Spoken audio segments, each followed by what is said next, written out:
Why has it taken protests by suburban Johannesburg residents for President Cyril Ramaphosa to take the country's water crisis seriously? The city has been experiencing water shortages for years now, but nothing has been done about it. Severe water shortages escalated significantly in late 2023 and became frequent throughout 2024 and 2025. Now we see it becoming one of the key focus areas of the president's SONA speech. Why? In this episode, I argue that this sudden awakening has been brought about by fear and panic. The president and his party are scared of what the voters will do at the forthcoming local government elections. Hello everyone, welcome back to Joe Talks Politics. I am your host, Joseph Musia. Let's get right into it.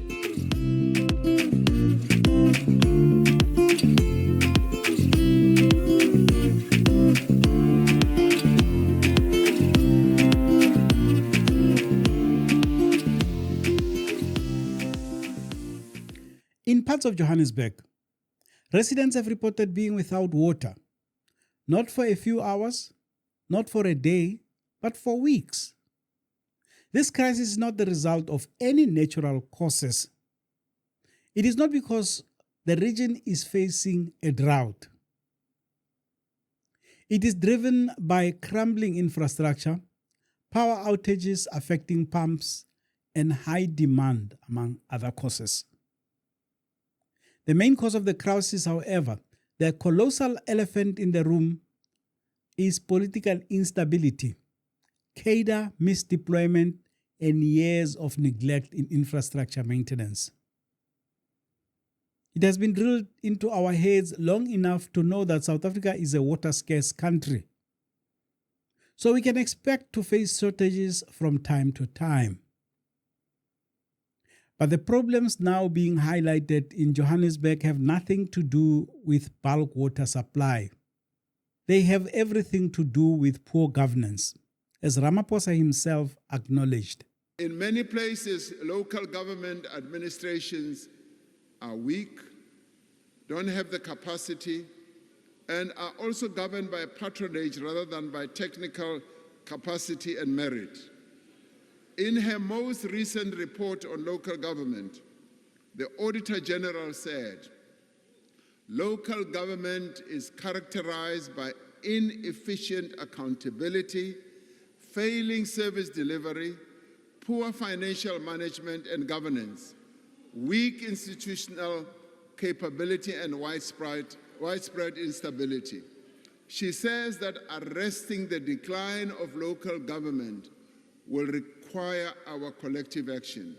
We will ensure that senior officials in local government have the required qualifications and are appointed through an independent process free from political interference. Who has prioritized political affiliation in the employment of municipal officials?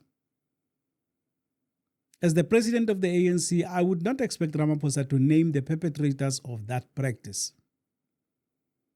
As he acknowledged at the Zondo Commission, though, the ANC has a deployment committee that directs where comrades should be deployed. Water provision is a highly technical operation that requires the employment of top engineers and other technicians. This goes hand in hand with a well-functioning administration so that the necessary parts are procured and installed timeously and nothing is stolen. We know that this is possible because in Cape Town, when a pipe bursts, water services are often on site within hours.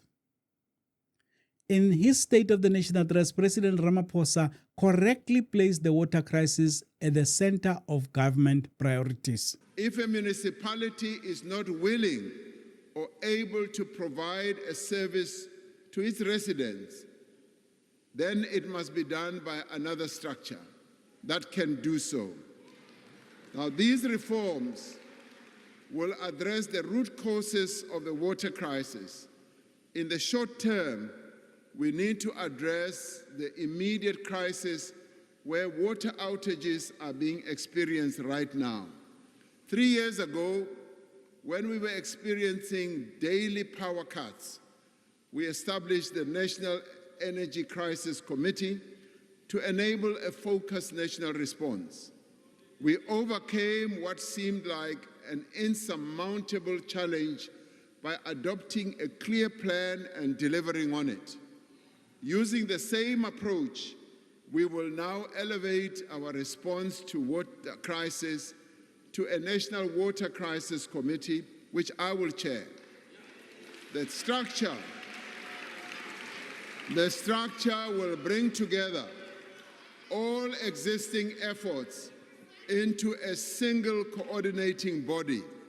The Deputy President has been working with a number of water authorities in the country, and we will coordinate all that to make sure that we address this problem. It will deploy technical experts and resources from national government to municipalities facing water challenges. It will ensure that action is taken swiftly and effectively to address the problem. To address the challenges effectively, we will not hesitate to use the powers that are enshrined in our Constitution and in the Water Services Act to intervene in municipalities where necessary. National government cannot stand by and believe that local government will be able to solve the problem which they are not able to solve. These interventions are clearly long overdue. Communities that have struggled with erratic supply, burst pipes, sewage contamination, and water tankers will welcome any serious intervention. It would be a mistake, however, to treat water as an anomaly. Yes, cities age, pipes burst, infrastructure requires maintenance. Even in well-run cities, disruptions happen. But the difference is in the response. At the beginning of this episode, I asked why it had taken protests by Johannesburg residents for President Ramaphosa to intervene in the water crisis. To illustrate this point even further, let us look at the situation in the Makana local municipality that includes Makanda, previously known as Grahamstown. This town, which is home to Rhodes University, one of the country's leading educational institutions, has been at the center of water provision problems for close to a decade. Residents have protested there and called for national intervention. It is reported that the ANC faction that is in charge of the municipality has the backing of the provincial government, so no action has been taken against them.